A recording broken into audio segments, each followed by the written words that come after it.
Hi artists! Let's learn some tips and tricks for using glue. Here I have some pre-cut shapes that I'm going to be gluing. First, let's try a glue stick. You do not need to roll this up all the way.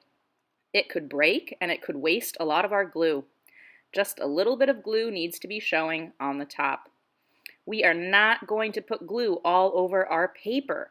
We are going to just apply glue to the shapes that we need. So here I'm using my placemat to do that. I'm going to make sure that there is glue all over the back of the shape, and then the glue needs to touch my background paper. Notice that I am using my fingers to really press that shape down and give the glue some time to grab on.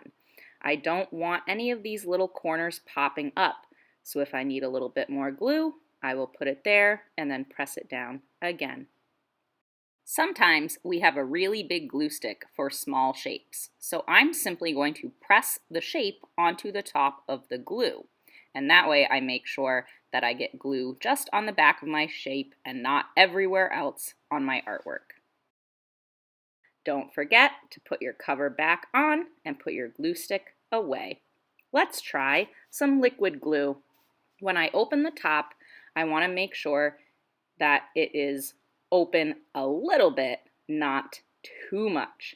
So open it and give it a little test. Here I'm going to apply glue to the back of my shape.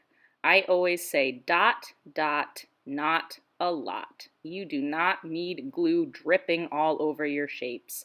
Then I can press it down, again, give it a little time to grab on, and then there it is. All of my shapes glued on my paper.